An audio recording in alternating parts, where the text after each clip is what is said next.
हम एपिसोड 1 की शुरुआत में दिखाया था एक पैलेस को, जहाँ पर कोई ज़ोर से चिल्लाता है और हमारा सीन शिफ्ट होता है, जहाँ पर हमें दिखाया जाता है कि कप और प्लेटें टूटी हुई हैं और एक लड़की वहाँ पर खड़ी होती है, जो बोल रही होती है, "इट्स ऑलराइट।" ये कोई बैटलफ़ील्ड नहीं है, पर हमें दिखाया जाता है कि एक लड़का उसे पकड़ कर रखा होता है। जब वो लड़की कहती है, "ये बिल्कुल झूठ है।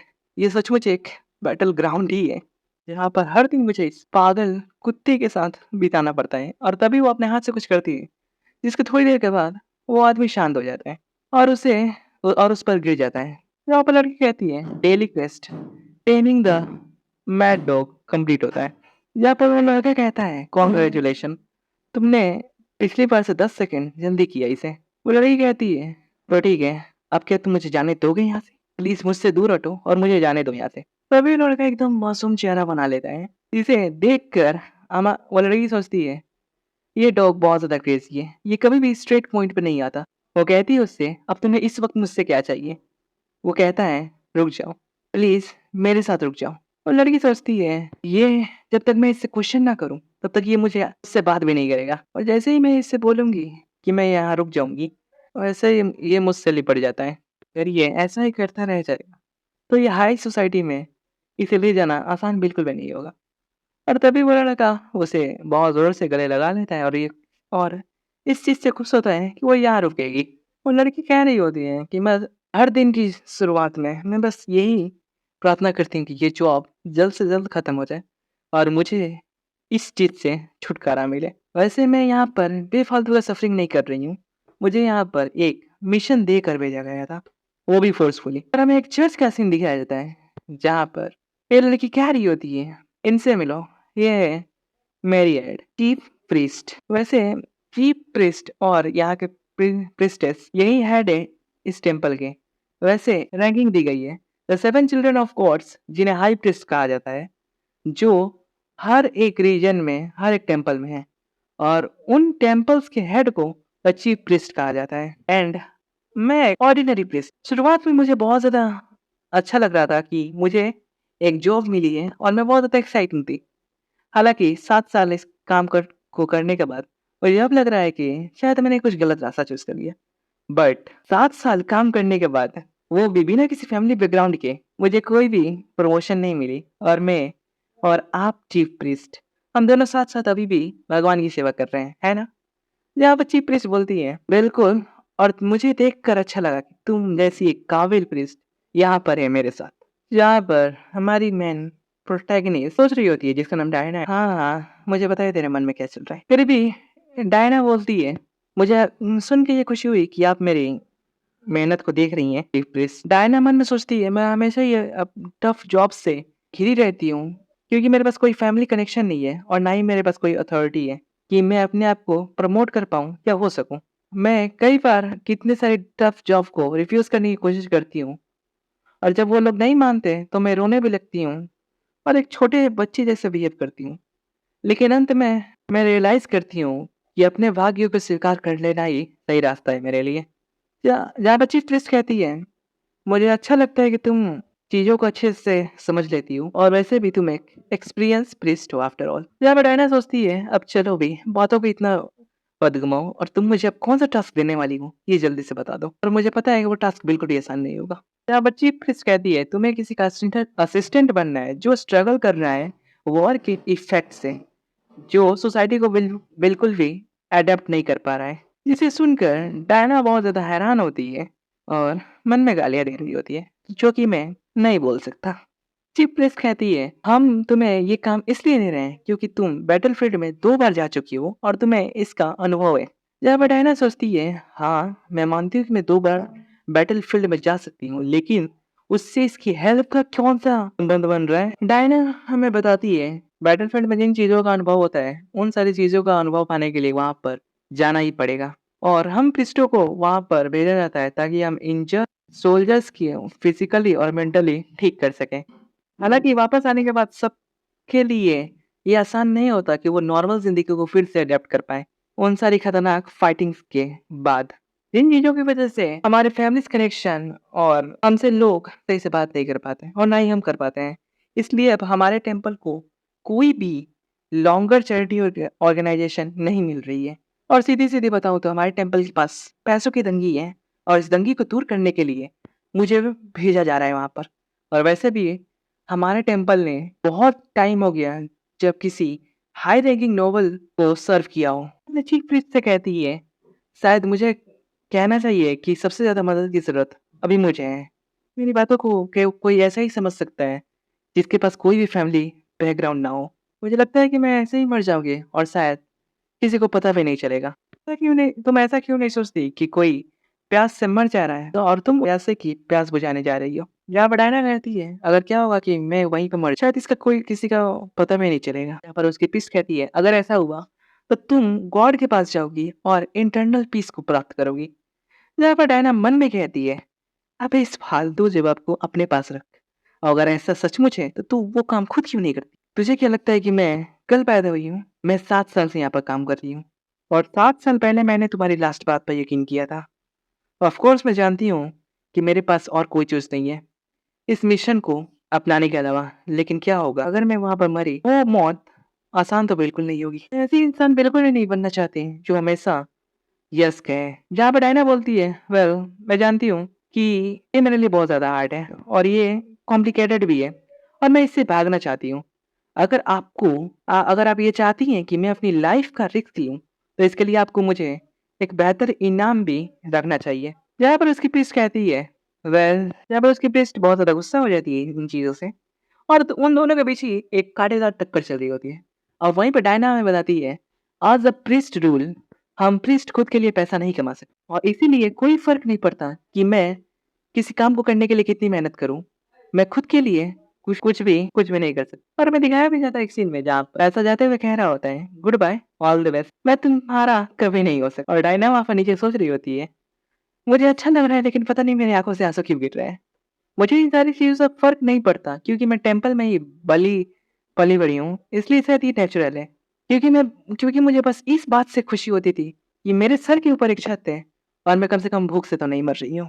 लेकिन जब मैं बैटलफ़ील्ड में गई, तो मेरा माइंड पूरी तरह से चेंज हो गया। मैं भले ही अपने पूरे दिल से किसी काम को पूरा करने के लिए मेहनत करूँ और एक दिन लोअर रैंकिंग प्रीस्ट बन के ही मैं मर जाऊँ, लेकिन कोई भी इस वर्क को एक्सेप्ट नहीं करेगा और कोई भी नहीं जानेगा कि इस काम को करने के लिए मैंने कितनी मेहनत की। अगर इस लाइफ में तुम्हें कोई ढूँढ रहा है, तो वो सिर्फ़ तुम हो और यही लाइफ है। तो मैंने अपने आप को इस तरह मेड किया कि मैं इन सारी चीज़ों को फेस कर सकूँ। भले ही कुछ भी होए, भले ही ये लोग मुझे दोबारा धमकी दें इस काम को करने के लिए, लेकिन मैं भाग जाऊँगी। उसके प्रीस्ट कहती है, मुझे पता है कि ये कितना ज़्यादा मुश्किल हो सकता है तुम्हारे लिए। इनफैक्ट तुम इतना ज़्यादा मेहनत करती हो, लेकिन फिर भी सेंट्रल टेंपल तुम्हें नोटिस कभी करता ही नहीं है। लेकिन अगर तुम इस टास्क को कंप्लीट करो, पक्का गारंटी देती हूँ कि सेंट्रल तुम्हें नोटिस करेगा और द 7 चिल्ड्रन ऑफ गॉड्स तुम्हें एक्नॉलेज ज़रूर करेंगे इस काम के लिए। इस चीज़ को सुनकर डायना बहुत ज़्यादा खुश हो जाती है और वो सोचती है, क्या एक प्रमोशन? अगर मैं लकी रही तो मुझे हाई रैंकिंग टेंपल में मुझे एक हाई रैंकिंग पोजीशन मिल सकती है। वॉव! और वो प्रीस्ट से कहती है, तो मेरे लिए क्या ऑर्डर है चीफ प्रीस्ट? मुझे पता है कि ये मेरे गॉड का कॉल है और मुझे हर कॉल को एक्सेप्ट करना पड़ता है। मुझे बहुत ज़्यादा खुशी होगी कि आप मुझे बताएं कि मुझे करना क्या है और मुझे किसकी मदद करनी है। चीफ प्रीस्ट कहती है, ये दोनों तुम्हें बता देंगे कि तुम्हें करना क्या है और तुम्हें कहाँ जाना है। और तुम जिसे सर्व करने जा रही हो, वो फॉर्मर सोल्जर है 8 बटालियन का, जिसने उस वॉर को लीड किया था और विक्ट्री दिलाई थी। ये चीज़ें सुनकर डायना बहुत ज़्यादा कंफ्यूज हो जाती है कि वो कौन है। उसकी प्रीस्ट कहती है, यू मीन तुम उन रेविस डॉग को नहीं जानती? शायद तुम भूल गई हो क्योंकि बहुत ज़्यादा वक्त हो गया ना तुम्हें। लेट बी प्रेसियस, वो सिर्फ एक ही है जो रेबिस डॉग जिसका तुम्हें ख्याल रखना है अच्छे से। अब तुम जाओ और मेरी तरफ से तुम्हें गुड लक है। आशा करती हूँ कि तुम जिंदा लौट के ज़रूर आओगी। ये सुनकर डायना बहुत ज़्यादा हैरान और परेशान हो जाती है और वो मन में सोचती है, अब मैं इस बारे में सोचती हूँ तो मुझे लगता है कि मैंने बहुत बुरा रास्ता चुन लिया और मुझे लगता है कि मेरा रास्ता छोटा तो बिल्कुल नहीं होगा। और हमें नेक्स्ट सीन में उसी पैलेस को दिखाया जाता है जो स्टार्टिंग में दिखाया गया था और वहाँ पे फिर से प्लेटें टूटी हुई होती है और वहाँ पे एक लड़का, मतलब वही लड़का बैठा होता है। And there we go, episode 1 यहीं पे खत्म होता है। एपिसोड 2 की शुरुआत में हमें एक घोड़ागाड़ी को दिखाया जाता है जिसमें हमारी प्रीस्ट डायना बैठी होती है और वो सोच रही होती है, मुझे ज़्यादा वक्त भी नहीं हुआ बैटल ग्राउंड से आए हुए और मैं फिर से एक बैटल ग्राउंड में ज़बरदस्ती घसीटी जा रही हूँ। मुझे लग रहा है कि मुझे किसी कसाई घर में ज़बरदस्ती भेजा जा रहा है। बट मैं इस तरह बन गई हूँ कि मुझे मैं रो भी नहीं सकती। लेकिन कोई तो मुझे रोने दो। इन द केस अगर कोई नहीं जानता कि 8 बटालियन क्या है, तो मैं उन्हें बता देना चाहती हूँ। ले लेक्योन और इसकी नेबर्स कंट्री सॉर्बिन के बीच वॉर छिड़ी हुई थी, जिसमें सॉर्बिन जीत रहा था। लेक्योन के सैनिक बार-बार हार का सामना करके बहुत ज़्यादा थक चुके थे और उनका मनोबल भी टूट गया था और कोई भी नहीं था जो उन्हें मोटिवेट कर सके थोड़ा भी। और तब जाके एंट्री हुई उन सारे मैड डॉग्स की, जो अचानक से प्रकट हुए। भले ही उनका कोई भी अस्तित्व नहीं था, लेकिन उनकी कमाल की फॉर्मिडल टेक्निक्स और पावर्स से अचानक से उन्होंने पूरा वॉर का रुख ही चेंज कर दिया। और वो हालांकि वो अचानक से आते थे और बैटल खत्म होते हुए वो अचानक से चले भी जाते थे। वो जिस कंट्री से लड़ रहे थे, उन कंट्री के लोगों ने उन्हें सेवियर का नाम दिया और उनके दुश्मनों ने उन्हें राक्षस का नाम दिया। ऑफ कोर्स मैं बहुत ज़्यादा खुश थी कि हमारे सेवियर्स हमें आके आखिरी टाइम पर हमें बचा रहे हैं। बट और मैं इस चीज़ से ज़्यादा खुश थी कि कभी ना अंत होने वाले वॉर को उन लोगों ने अंत किया। बट मैं उनका आभार मानती अगर वो अपने ही सैनिकों पर अटैक नहीं करते तो। और इसी की वजह से लोगों ने उन्हें मैड डॉग का टाइटल दे दिया और मैं उन मैड डॉग को शुक्रिया कहती हूँ कि उनकी वजह से ही ये वॉर ख़त्म हुई और हमें विक्ट्री मिल पाई। और द सेकेंड इम्पेरियल प्रिंस जो उस वक्त उस वॉर को लीड कर रहे थे, वो बुलंदियों पर पहुंच चुके थे। हालांकि मेड डॉग्स के बिहेवियर की वजह से इन्हें गुप्त रखा गया और सारा क्रेडिट प्रिंस की आर्मी को मिला। ये लोग वॉर के बाद पूरी तरह से गायब हो गए थे, इसलिए मैं इनके बारे में भूल गई थी। मुझे लगता है कि इन्हें छुपाने से अच्छा इन्हें दुनिया के सामने लाया जाए और इनकी कामों को देखकर इन्हें एक पद दिया जाए और इन्हें पुरस्कृत किया जाए। और ये चीज़ें शायद इन्हें आसानी से हील कर सकती है और इन्हें फिर से एक नॉर्मल ह्यूमन भी बना सकती है। और शायद इसीलिए मुझे ये मिशन मिला और मुझे वहाँ पे भेजा जा रहा है। हालांकि एक बार एक मैड डॉग को संभालने के लिए बहुत सारे नाइट्स लगे और उन लोगों को मुझ पर उम्मीदें हैं कि मैं उसे अकेले ही एक इंसान बना सकती हूँ। मुझे बस इसलिए वहाँ पर भेज रहे हैं क्योंकि हमारे पास पैसे की बहुत तंगी है और काम भी नहीं है ज़्यादा। उन्होंने एक बार भी मेरे बारे में क्यों नहीं सोचा और यहाँ तक वो मुझसे एक्सपेक्ट करती है कि मैं उसे एक रेगुलर ह्यूमन नहीं, एक जेंटलमैन बना के वापस लौटूंगी। और तभी हमारे डायना के सामने एक लड़का बैठा होता है जो कहता है, प्लीज डायना। डायना उस पर ध्यान देती है और वो लड़का कहता है, मुझे अच्छा लगा कि आप फिर से हमारी मदद करने के लिए आई और आपने इस टास्क को एक्सेप्ट किया। डायना मन में सोचती है, तो मैं तो भूल ही गई थी कि मेरे सामने ये बैठा हुआ है। डायना कहती है, मैं बस अपने गॉड की ऑर्डर्स को फॉलो कर रही हूँ और कुछ नहीं। और अब इस लड़के के बारे में बताया जाता है, इसका नाम रॉबिन टार्क है और ये लेक्यून आर्मी का चीफ है और the third son of house of torque है। रेवियन हमें बताता है कि वो वॉर के खत्म होने के बाद उनका कोई काम नहीं था, इसलिए बस अब 8 बटालियन साफ सफाई के काम ही आती है। हालांकि मैं जानता हूँ कि आप गॉड्स के ऑर्डर को सुनकर यहाँ पर आई हैं, लेकिन फिर भी ये डिसीजन आपके लिए आसान बिल्कुल नहीं होगा, मुझे पता है, क्योंकि आप 8 बटालियन को अच्छी तरह से जानती है आफ्टर ऑल। डायना कहती है, कुछ भी हो मैं अपना बेस्ट दूंगी। रेवियन कहता है, शुक्रिया कि आप यहाँ आए और हम आप पर ही सिर्फ भरोसा कर सकते हैं। और रेवियन उसे एक विसल देते हुए कहता है, प्लीज मेक श्योर करें कि ये विसल अब से आपके पास ही होनी चाहिए। डायना उसे लेती है और कहती है, अच्छा तो एक विसल। रेवियन उसे कहता है, ये एक सेफ्टी डिवाइस है, इसका इस्तेमाल आप तब करेंगे जब आप इमरजेंसी में हो। डायना मन में सोचती है, मुझे इन इन सारी विशेष का इस्तेमाल तब किया जाता है जब आपके पपीज अंडर कंट्रोल हो जाए या ज़्यादा एक्साइटेड हो जाए। और क्या यही है इनका स्पेशल मेथड जिससे वो मेड डॉग्स को कंट्रोल करते हैं? मैं बहुत ज़्यादा क्यूरियस थी उनमें ये देखने के लिए कि उन डॉग्स को कंट्रोल कैसे किया जाता है, लेकिन सच में उन्हें एक जानवर की तरह पाला जाता है। डायना कहती है कि मैं इसका अच्छे से इस्तेमाल करूंगी। रेवन कहता है, अब हम लोग पहुंच गए।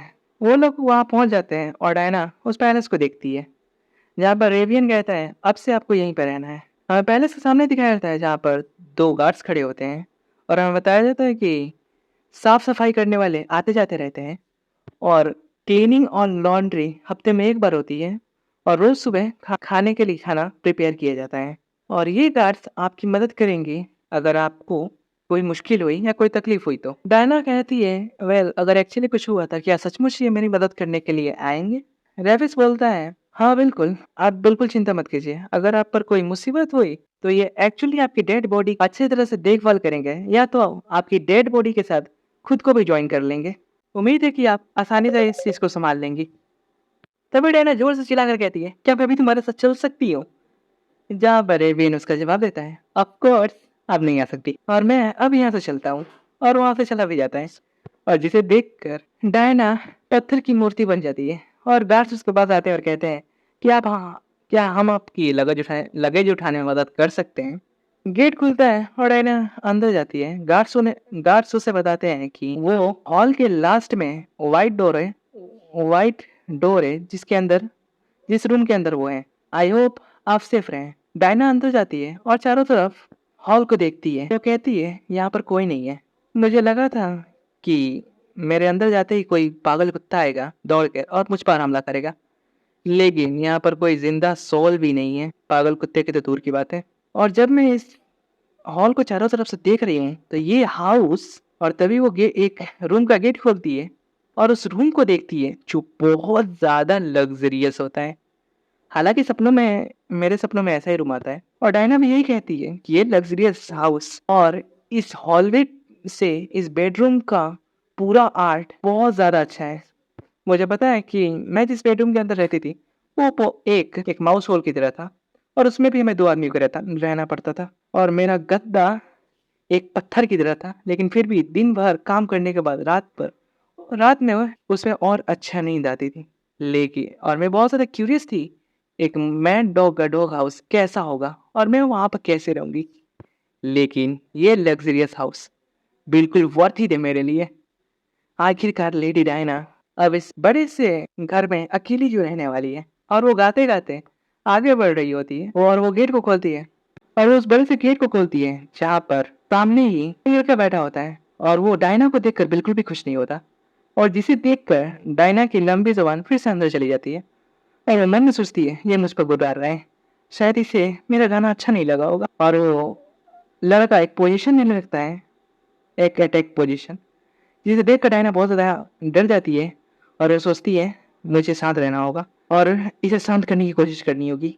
डायना अपने कदम को आगे बढ़ाती है, जिसे देखकर वो गुर्राना बंद कर देता है। डायना सोचती है इसने गुर्राना बंद कर दिया, लेकिन ये अभी भी एक अटैक फॉर्मेशन में है और इसके मसल को देखकर मुझे लग रहा है अगर इसने मुझे पर एक हमला भी किया तो मैं जिंदा नहीं बचूंगी। और ये सोचती है मुझे किसी तरह भी इसको फिलहाल के लिए शांत करना होगा और इससे कम्युनिकेट करने की कोशिश करनी होगी। शायद मैं इससे बातचीत करके इसे शांत कर पाऊँ।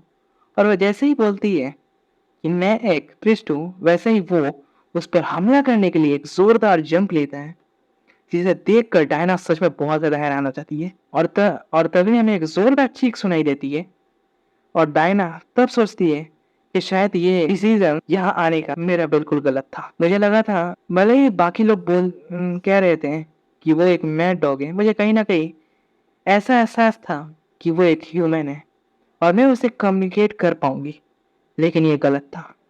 और अब एपिसोड 2 यहीं पर खत्म होता है। तो हमको आप बताती कि तुमको ये एपिसोड कैसी लगती। अगर तुमको ये एपिसोड अच्छी लगती तो तुम लाइक करती, शेयर कर एंड कमेंट भी करती। और अगर तुम चैनल पर नहीं आती तो तुम मेरे चैनल को सब्सक्राइब भी करती। तो वैसे मुझे ये बोलना नहीं आ रहा है, लेकिन ठीक है, मिलता है अगले एपिसोड में। तब तक के लिए बाय बाय।